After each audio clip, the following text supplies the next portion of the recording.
Hello student, पिछले lecture में हम लोग पढ़े थे नंबर सिस्टम। आज कंटिन्यू करेंगे इंटरवल। तो सबसे पहले हेडिंग डालेंगे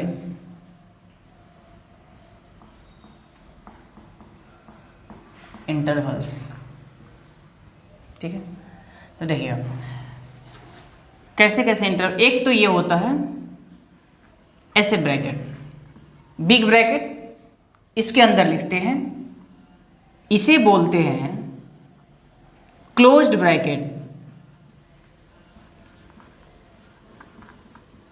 क्लोज्ड ब्रैकेट ये दूसरा ये इंटरवल होता है। क्लोज्ड ब्रैकेट या क्लोज इंटरवल बोलो, इसे बोलते हैं ओपन इंटरवल या ओपन ब्रैकेट, स्मॉल ब्रैकेट को। अगर एक तरफ से क्लोज रहे दूसरी तरफ से ओपन रहे तो इसे बोलते हैं सेमी ओपन या सेमी क्लोज्ड। ठीक है, सेमी ओपन या सेमी क्लोज। अगर ऐसे है कर्ली ब्रैकेट तो इसे बोलते हैं डिस्क्रीट ब्रैकेट या डिस्क्रीट सेट। इन सब का मतलब हम समझाएंगे आपको। सबसे पहले ये नोट डाउन करें कि अगर बिग ब्रैकेट है तो इसे क्लोज ब्रैकेट, ओपन ब्रैकेट है सॉरी स्मॉल ब्रैकेट है तो ओपन ब्रैकेट। एक तरफ क्लोज एक तरफ ओपन, या ऐसा हो सकता है इधर क्लोज इधर ओपन, तो इसे बोलेंगे सेमी ओपन या सेमी क्लोज ब्रैकेट, और इसे बोलेंगे डिस्क्रीट ब्रैकेट। सबके बारे में भी हम लोग पढ़ेंगे कि कौन क्या है।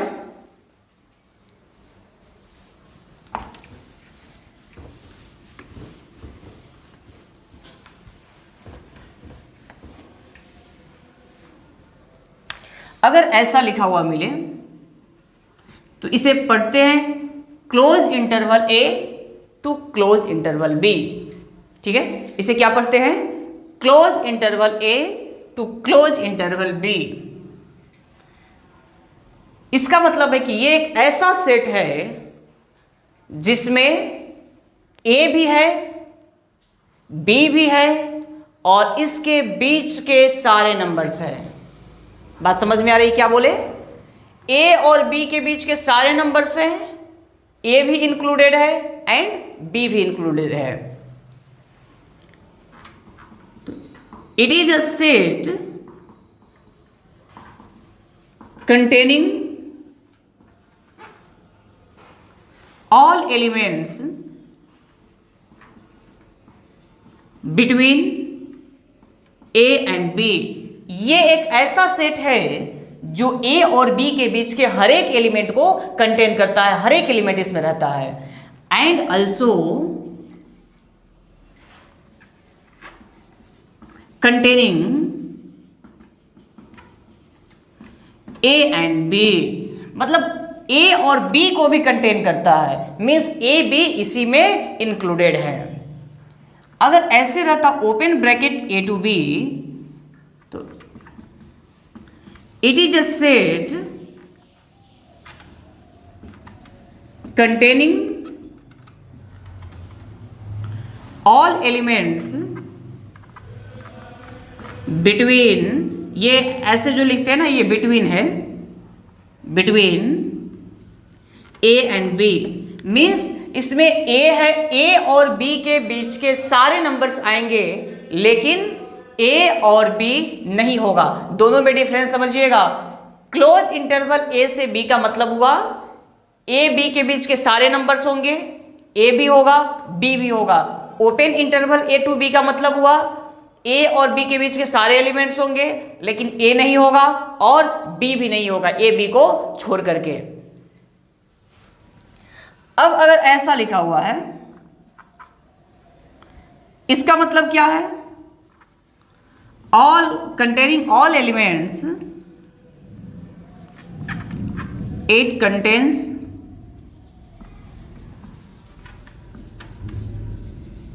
all elements between A and B, A और B के बीच के सारे एलिमेंट्स को कंटेन करता है, लेकिन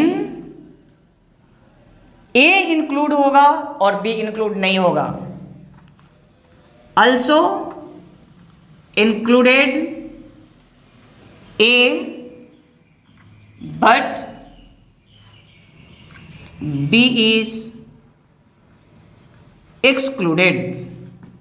ठीक है, A होगा, A कंटेन करेगा, लेकिन B नहीं। बात समझ में आया क्या? क्लोज इंटरवल A से B लिखने का मतलब है इस सेट में A भी है, B भी है और इसके बीच के जितने नंबर्स हैं वो सारे हैं। इसका मतलब A और B नहीं है, इसके बीच में है A है, A और B के बीच के सारे नंबर है, B नहीं है। और अगर डिस्क्रीट सेट लिख दे तो इसका मतलब इसमें सिर्फ A एंड B है। It contains only A and B। इसमें क्या है? सिर्फ A एंड B है और कुछ भी नहीं है।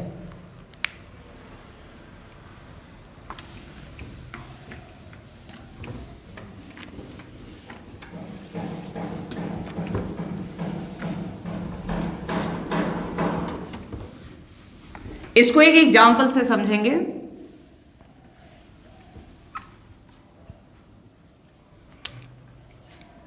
अगर क्लोज इंटरवल 2 to 7 लिखा हुआ है, इसका मतलब है 2 भी है, 7 भी है। 2 और 7 के बीच के जितने नंबर्स हैं वो सभी हैं। ठीक है, तो अभी हम क्या करते हैं ना, इनका रिप्रेजेंटेशन नंबर लाइन पे देखते हैं और साथ में करते चलते हैं। तो नेक्स्ट हेडिंग डालिएगा, representation on number line. Number line पे इसका रिप्रेजेंटेशन किसका? तो क्लोज इंटरवल 2 to 7 क्लोज। तो एक नंबर लाइन ड्रॉ करें, यहां पे 2 है और यहां पे 7 है। देखिए 2 इंक्लूड है तो जो इंक्लूड होता है वहां पे डार्क सर्कल बनाते हैं, पूरा डार्क कर देंगे। 7 भी इंक्लूड है तो 7 पे भी डार्क सर्कल बनाएंगे। क्यों? क्योंकि 2 है, 7 है और इसके बीच के जितने नंबर है वो सभी इस सेट में है, तो इसके बीच के सारे नंबर से है तो ऐसे ज्वाइन कर देंगे। ऐसे इसको नंबर लाइन पे डिनोट करते हैं। अगर ऐसे लिखा होता close interval 2 to open interval 7, इसका मतलब 2 इंक्लूड है, 7 इंक्लूड नहीं है, तो जो इंक्लूड नहीं होता है उसको ओपन सर्कल बनाते हैं और इसको यहां से यहां तक मिला देंगे।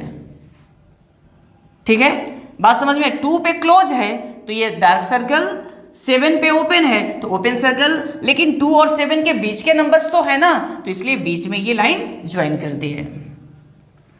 अगर ऐसे रहता 2 to 7 तब क्या करते हैं? 2 इंक्लूड नहीं है, 7 इंक्लूड है तो डार्क सर्कल और इनके बीच के सारे नंबर इंक्लूडेड है इसलिए।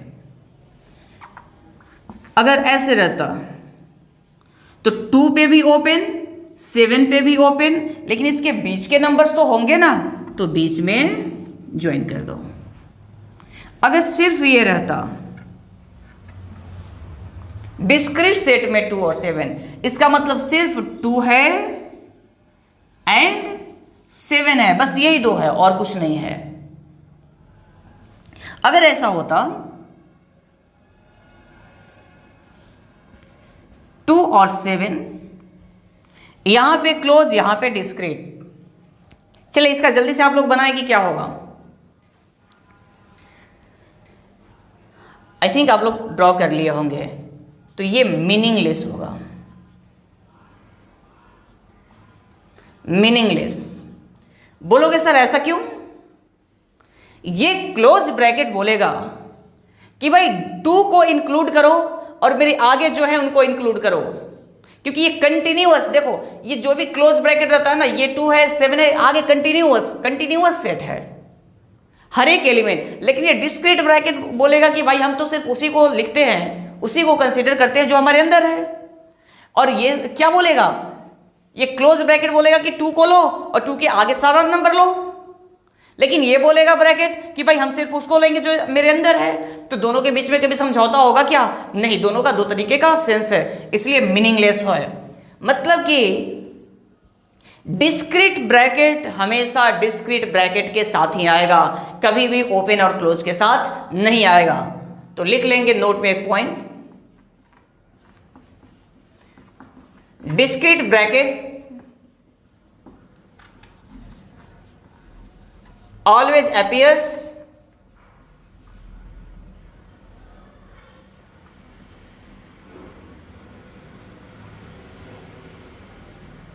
with discrete bracket only. Means अगर एक साइड डिस्क्रीट ब्रैकेट है तो दूसरे साइड में भी क्या होगा, डिस्क्रीट ब्रैकेट होगा। डिस्क्रीट के साथ कोई और ब्रैकेट नहीं होगा। ठीक है,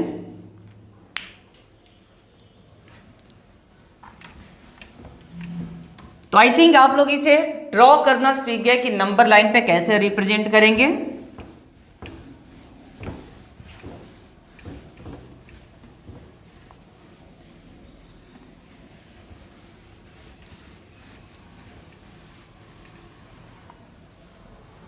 चलिए नेक्स्ट देखते हैं, 2 टर्म है, एक यूनियन और दूसरा इंटरसेक्शन। इसके बारे में पढ़ते हैं। यूनियन का मतलब होता है और, अंग्रेजी वाला और मीन्स आइदर दिस और दैट। हम लोग बोलते हैं ना, डू होमवर्क है आइदर क्वेश्चन नंबर 1 और 2, यानी का मतलब, इसका मतलब क्या है कि क्वेश्चन नंबर 1 कर लेना है या 2 कर लेना है, कोई एक कर लेना है। तो और इंटरसेक्शन का मतलब होता है एंड, या हम बोल सकते हैं इंटरसेक्शन का मतलब होता है कॉमन, जो 2 में कॉमन हो उसे बोलते हैं इंटरसेक्शन। अब है कि सर ये यूनियन जो और है ना, ये क्या है? और यूनियन को डिनोट करते हैं ऐसे, यू से यूनियन, तो यू से इसे डिनोट करते हैं। और इंटरसेक्शन को डिनोट करते हैं उल्टा यू से। अगर कभी लिखा हुआ है ये, तो इसको पढ़ते हैं read as A union B. ऐसे अगर लिखा हुआ है तो क्या पढ़ेंगे? A union B. और अगर लिखा हुआ है,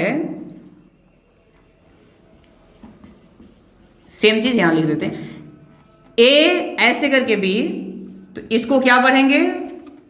read as A intersection B. ये है ए यूनियन बी और ये है ए इंटरसेक्शन बी। अब यूनियन, इसका मतलब समझिएगा, ये एक ए यूनियन बी एक ऐसा सेट है जिसमें सेट ए या सेट बी के सारे एलिमेंट्स होंगे। एक मिनट, थोड़ा आवाज आ रही है।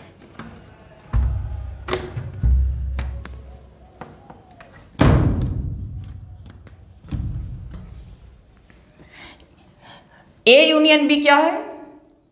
ऐसा सेट है, लिख लेते हैं A union B. It is a set which contains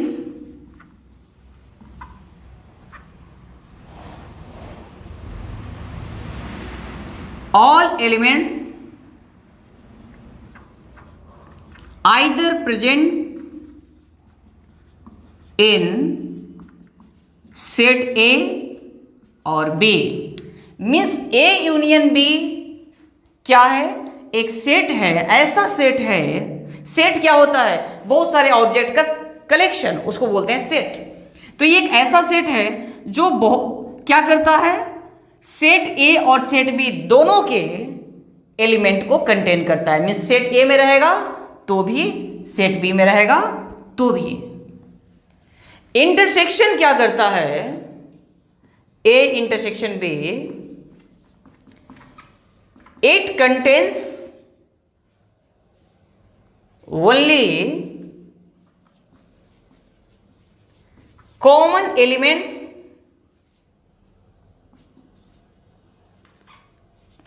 in both set A and B। मतलब A इंटरसेक्शन B जो दोनों में कॉमन होता है ना, सिर्फ उसी को कंटेन करता है और नहीं। तो करके देखते हैं। अभी एग्जाम्पल से ज्यादा अच्छा समझ में आएगा।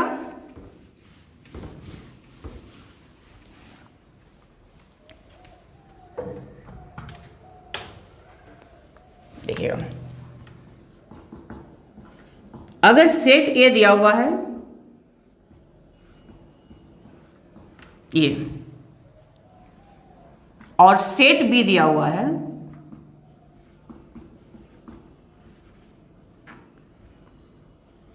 ये, और हमसे बोले कि फाइंड करना है, find A union B and दूसरा ए इंटरसेक्शन बी, दोनों फाइंड करना है।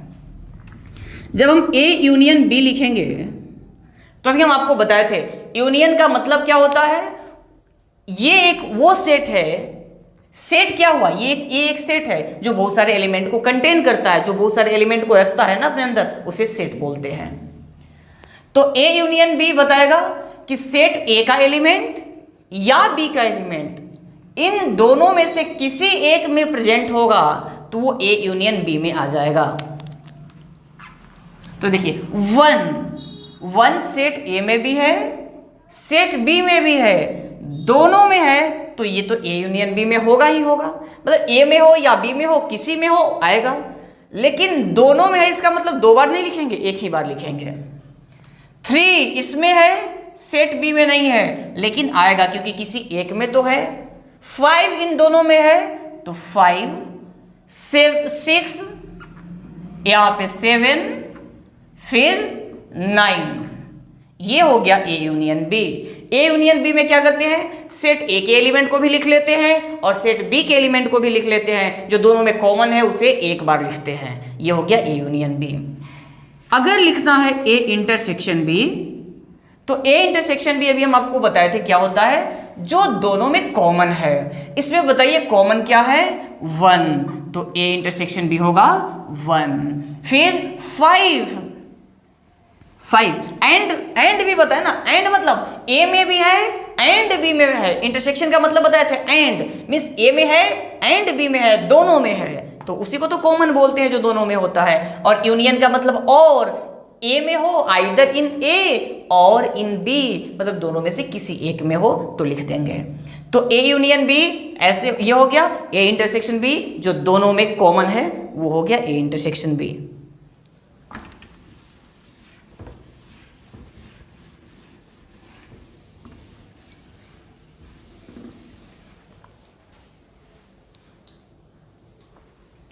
ये तो आपका डिस्क्रीट सेट था ना, डिस्क्रीट ब्रैकेट का हम लोग अभी यूनियन इंटरसेक्शन देखे। अब देखते हैं कंटिन्यूअस सेट का। अगर a इक्वल टू दिया हुआ है 3 to 9, b इक्वल टू दिया हुआ है 5 to 11, और हमें बोले A union B and A intersection B बताना है। तो सबसे पहले जैसे यूनियन इंटरसेक्शन का बात आए, ये कंटिन्यूअस सेट का, ओपन या क्लोज ब्रैकेट का, तो आप नंबर लाइन ड्रॉ करें और जिसका यूनियन इंटरसेक्शन लेना है उन नंबर्स को इस नंबर लाइन पे अरेंज करें। तो सबसे पहले 3 आपको मालूम है ना कि सब जैसे जैसे नंबर बढ़ता है राइट साइड में उसको लिखेंगे 3, फिर 5, 9 एंड 11। अब सेट ए को बना इस पे ड्रॉ कर ले, 3 पे क्लोज, 9 पे ओपन और इसके बीच में कंटिन्यू कर दो। ये 5 पे ओपन, 11 पे क्लोज और इसको ज्वाइन कर दो। ठीक है, इसके बाद क्या है, ये तो बस ड्रॉ करने का बात रहा। तो सबसे पहले हम फाइंड करते हैं ए यूनियन बी, मीन्स वो रीजन जो ए में हो या बी में किसी एक में हो। अच्छा 3 किसी एक में है क्या? हाँ, किस में है? ए में है। ये सेट ए था, ये बी था, ए में है तो चलो ये होगा। 3 और 5 के बीच का सारा नंबर इसमें तो है ना, ये 5 इसमें नहीं है, ऊपर वाले में तो है, और इसके बीच का सारा नंबर ये तो दोनों में है, तो ये भी होगा। यहां से यहां तक का नंबर इसमें है और 11 भी इंक्लूड है क्योंकि इस पे है, और 3 भी इंक्लूड है क्योंकि एक में है। तो आंसर क्या हो जाएगा? देखो कहां से कहां तक पूरा हैशिंग आ गया, 3 से लेकर के 11 तक। तो क्लोज ब्रैकेट 3 to 11। अगर नहीं समझ में आए तो वीडियो को रिमाइंड करके फिर से एक बार देखें।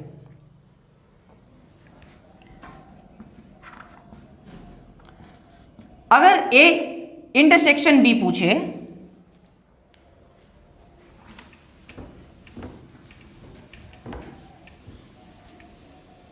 इसी में अगर ए इंटरसेक्शन बी पूछे, फिर वही नंबर लाइन ड्रॉ करो, 3, 5, 9, 11। दोनों को ड्रॉ करो, 3 पे क्लोज, 9 पे ओपन, 5 पे ओपन, 11 पे क्लोज ब्रैकेट, तो 11 पे क्लोज। इसे मिला दें। ए इंटरसेक्शन बी में क्या करना होता है, वो एलिमेंट जो दोनों में कॉमन है। अच्छा देखिएगा 5 क्या दोनों, ये वाला पार्ट दोनों में कॉमन है ना, क्या 5 दोनों में कॉमन है? नहीं, ऊपर वाले में तो है, इसमें नहीं है। तो 5 पे ओपन ब्रैकेट, कहां तक है? 9 तक है, तो 9 पे भी ओपन ब्रैकेट, क्योंकि 9 दोनों में नहीं है ना, दोनों में रहता तो क्लोज लगाते। अच्छा लेकिन इसके बीच 5 और 9 के बीच में ये दोनों में है ना, कॉमन देखना है जो दोनों में है। तो 5 और 9 के बीच दोनों में लाइन है, तो 5 से 9 हो गया इंटरसेक्शन पे। एक और एग्जांपल देखते हैं।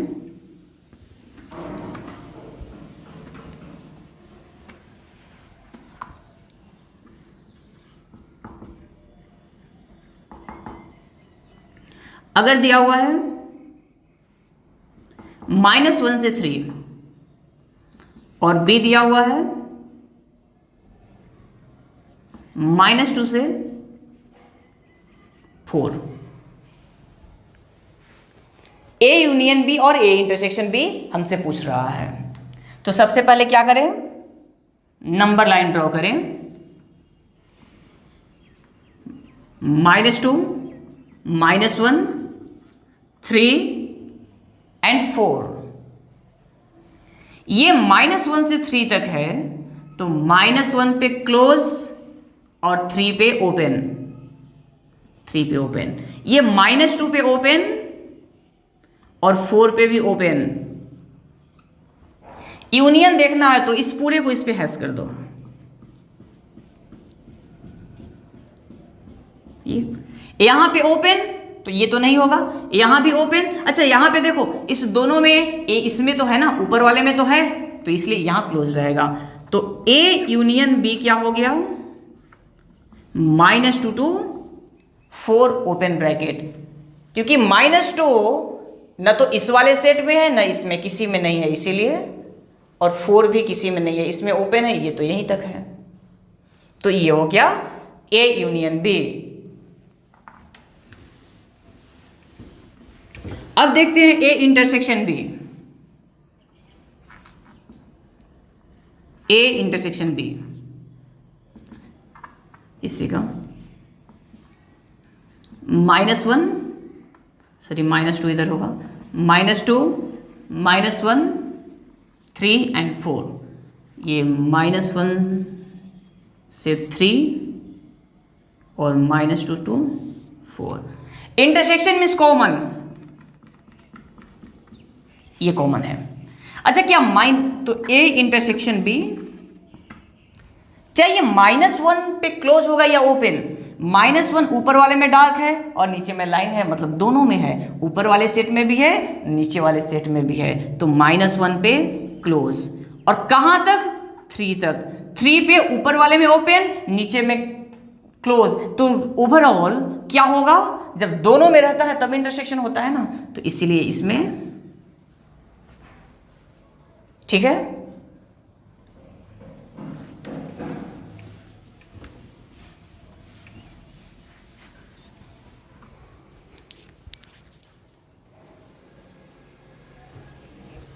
नेक्स्ट हेडिंग डालिएगा HCF and LCM। HCF and LCM, इसमें सबसे पहला HCF। HCF आप लोग जानते ही हैं, highest common factor. It is highest common factor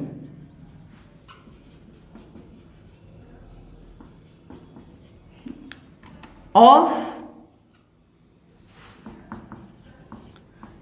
2 or more numbers and expressions। 2 या 2 से ज्यादा नंबर और एक्सप्रेशन में जो सबसे बड़ा कॉमन होता है ना, उसे बोलते हैं HCF। एग्जाम्पल में देखिएगा, अगर HCF बोला जाए 3 और 5 का, इन दोनों में क्या कॉमन है? 1, तो HCF हो जाएगा 1। अगर रहे 2 और 4, कॉमन दोनों में क्या है? 2, तो इसका HCF हो जाएगा 2। 3, 6, 9, क्या कॉमन है तीनों में? 9, तो HCF हो जाएगा 9। 3, 6, 5, तीनों में कॉमन क्या है? 1।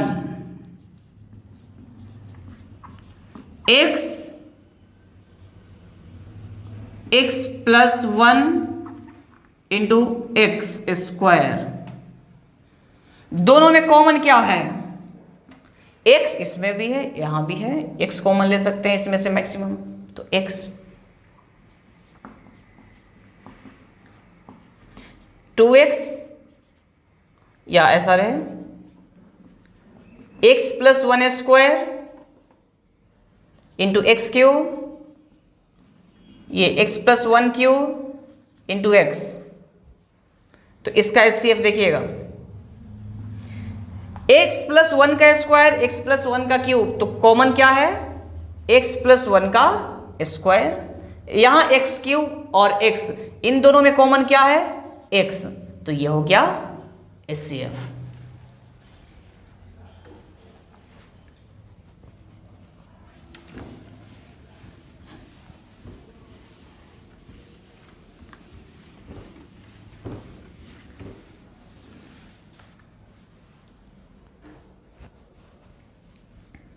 अगर ऐसा रहे,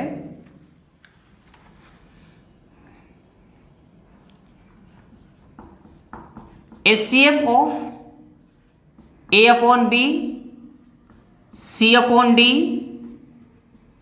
E अपॉन F, ध्यान दीजिएगा, मीन्स फ्रैक्शन का अगर HCF लेना है तो जो न्यूमरेटर है, जो ऊपर में है, उसका HCF लेंगे और जो डिनोमिनेटर है उसका LCM लेंगे।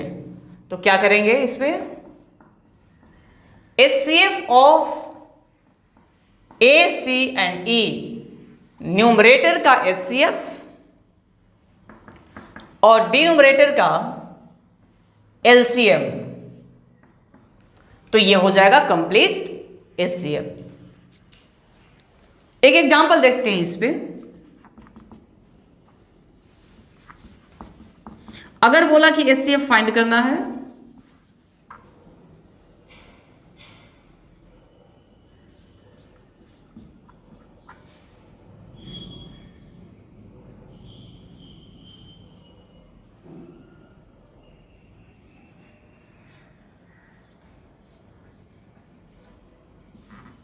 इसका एचसीएफ, तो हम क्या बोलेंगे इसका एचसीएफ निकालने के लिए? जो न्यूमरेटर है उसका एचसीएफ लो, 2, 4 और 6 का, 2, 4 और 6 का एचसीएफ लो, 3, 5, 1 का एलसीएम लो।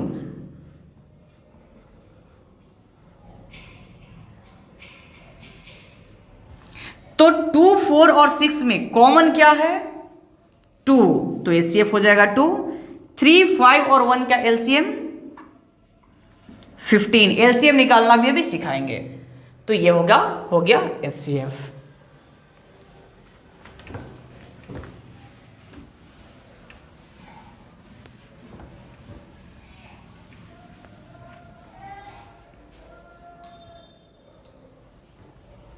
नेक्स्ट देखते हैं एलसीएम। तो एलसीएम क्या है? It is lowest common multiple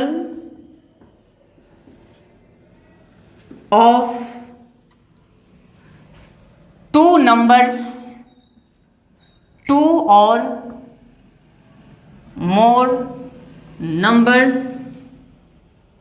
और expressions। ठीक है, चलिए अभी एलसीएम का मतलब समझते हैं।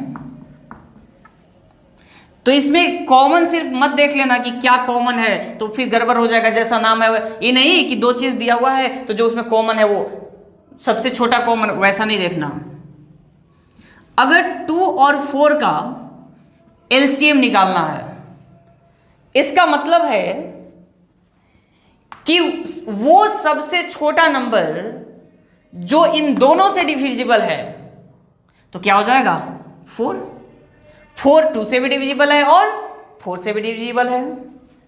अगर रहे एलसीएम ऑफ 3 and 4, तो बच्चा यहां पे करता क्या है ना, सोचता है कि सर इसको मल्टीप्लाई करके लिख दो। अरे ऐसा नहीं होता है, ठीक है। तो अगर 3 और 4 का एलसीएम लेना है तो वो सबसे छोटा नंबर जो 3 से भी डिविजिबल है एंड 4 से भी डिविजिबल है। तो 3 से डिविजिबल क्या होगा छोटा नंबर? अच्छा, और 4 से?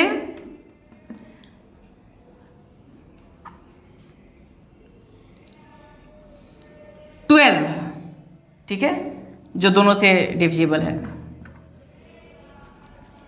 अच्छा, अब अगर रहे x और x², तो वो नंबर बताओ एक्सप्रेशन जो दोनों से डिविजिबल हो, तो क्या हो जाएगा? x²। ऐसा नहीं कि मल्टीप्लाई करके लिख लेना। अगर एलसीएम रहे 1 और 6 का, तो 1 और 6 का क्या आएगा? 6। अगर एलसीएम पूछे x इंटू x+1 और यहां x+1, तो वो नंबर जो इन दोनों से डिविजिबल है क्या होगा? x into x+1। अब देखो ना, ये इससे पूरा डिविजिबल है और इससे भी डिवाइड करेंगे तो x+1 कट जाएगा, x बचेगा, दोनों से डिविजिबल है। मतलब ऐसा नंबर जो दोनों से भाग लग जाए, दोनों से डिवाइड हो जाए।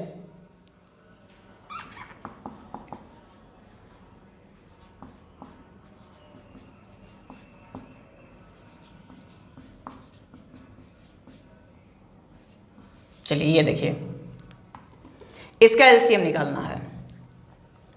तो x² और x³ में क्या रखें, बोलिए? तो एक्स क्यूब,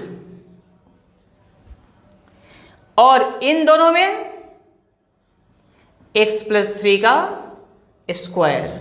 अब इसको अगर इससे डिवाइड करेंगे तो x स्क्वायर कट जाएगा, x प्लस 3 का ये स्क्वायर कट जाएगा, x इंटू एक्स प्लस 3 आ जाएगा, और इससे डिवाइड करेंगे तब तो ये 1 ही आ जाएगा।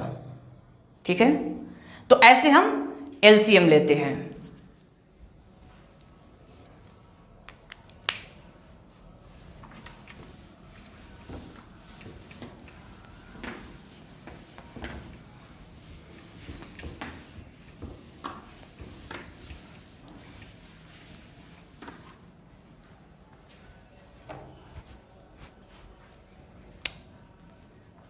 ठीक है, एक और चीज देखिएगा,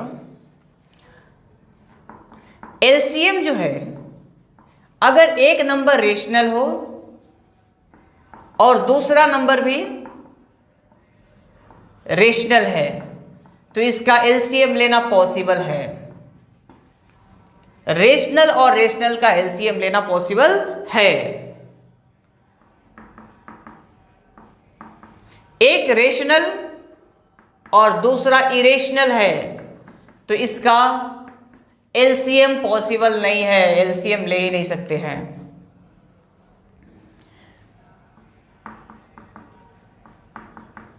इरेशनल और इरेशनल नंबर का एलसीएम लेना हो तो ये पॉसिबल है, बट ओनली व्हेन दोनों जो है सेम प्रजाति का रहे। सेम प्रजाति का मतलब अभी हम आपको बताते हैं क्या होता है सेम प्रजाति का मतलब इरेशनल का एलसीएम ले सकते हैं, लेकिन कब लेंगे? जब दोनों सेम प्रजाति का रहे। एग्जांपल अभी हम करके आपको बता रहे हैं, आपको क्लियर हो जाएगा कि क्या हुआ सेम प्रजाति का मतलब।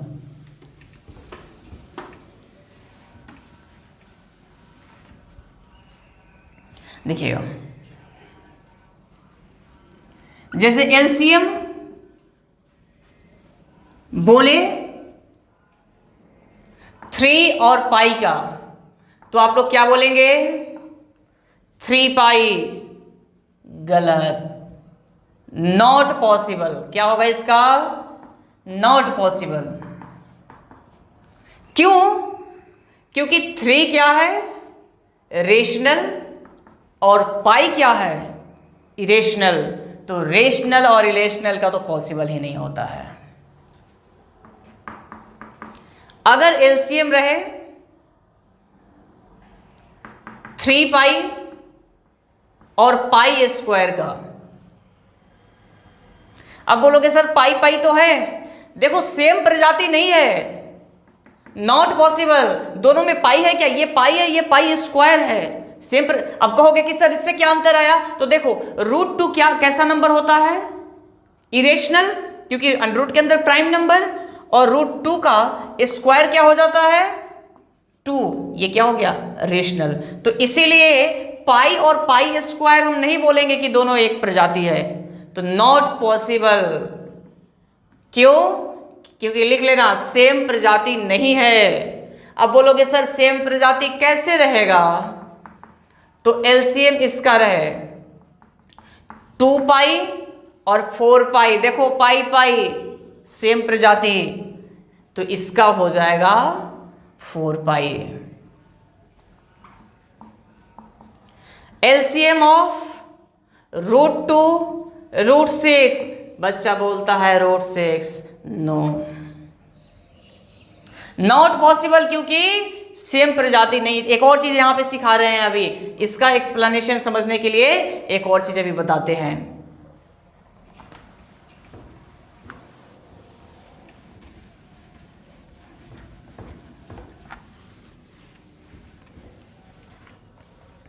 अगर ऐसा रहे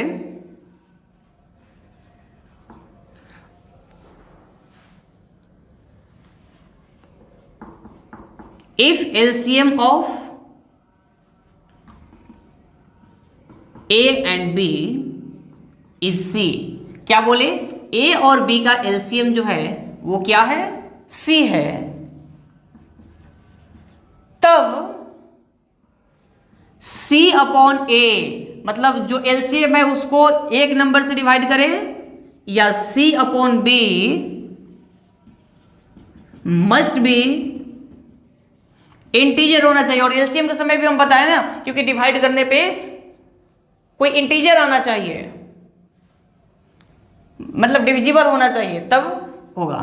तो अब देखिएगा, हम बोले थे कि एलसीएम ऑफ √2 और √6, अगर कोई बोलता है कि √6 होगा, तो √6 डिवाइडेड बाई √2 और √6 डिवाइडेड बाई √6, ये तो 1 आ गया, लेकिन √2 से क्या ये कितने बार में कटेगा? √3 बार में। तो क्या ये आया? ये इंटीजर आया? 1 2 3 4 ऐसा आया? नहीं आया। तो इसीलिए इसका एलसीएम लेना पॉसिबल नहीं है। अब बोलोगे सर फिर रूट वाला एक दिखाइए करके, √2 2 √2, इसका एलसीएम लेना पॉसिबल है? क्या हो जाएगा? 2 √2।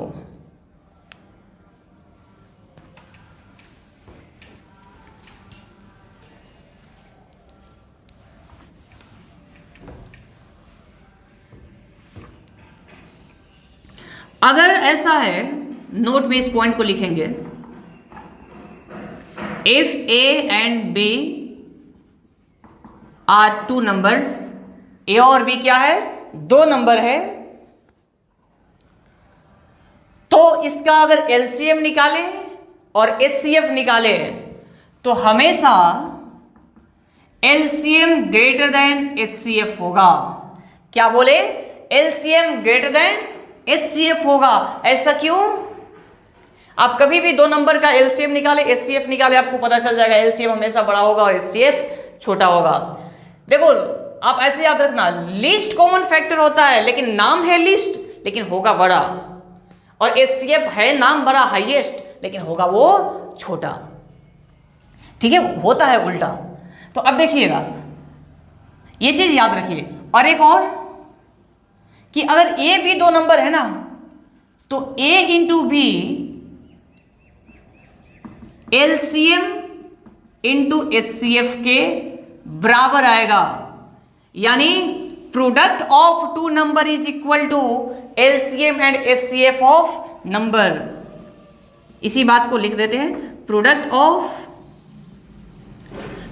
2 numbers is equal to product of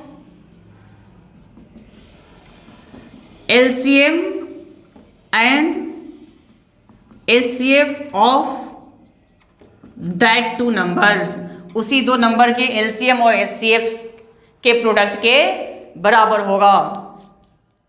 ठीक है,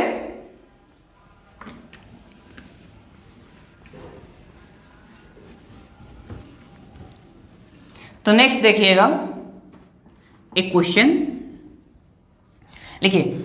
क्वेश्चन लिखेंगे, find product of 2 numbers whose LCM is 6 and HCF is 16, whose LCM is 6 and HCF is 16। तो बच्चे बोलते हैं कि सर 2 नंबर का प्रोडक्ट किसके बराबर होता है? LCM इंटू एचसीएफ के बराबर होता है, तो 6 इंटू 16, या लेकिन ये गलत होगा, इसका पॉसिबल नहीं है। लिखेंगे आंसर क्या? Not possible. क्या? Not possible. तो क्यों नॉट पॉसिबल? तो सुनिएगा, अभी हम तुरंत बोले थे LCM is always greater than HCF. LCM हमेशा बड़ा होता है, एचसीएफ हमेशा छोटा होता है, लेकिन यहाँ एलसीएम बोला है कि छोटा है, एचसीएफ बड़ा है, मतलब ये पॉसिबल ही नहीं है। आ रहा है ना समझ में? चलिए एक और क्वेश्चन देखते हैं, देखिएगा। Find product of 2 numbers whose LCM is 4, whose LCM is 15 and HCF is 2। ठीक है। तो 2 नंबर का प्रोडक्ट निकालना है तो हम लोग बोले हैं कि प्रोडक्ट क्या होता है 2 नंबर का, एलसीएम इंटू एचसीएफ के बराबर होता है। तो एलसीएम इंटू एचसीएफ दिया हुआ है तो प्रोडक्ट उस नंबर का क्या हो जाएगा 30। ठीक है, तो आज का लेक्चर यहीं पे खत्म करते हैं, अगले लेक्चर में आगे का पार्ट कंटिन्यू करेंगे। Thank you.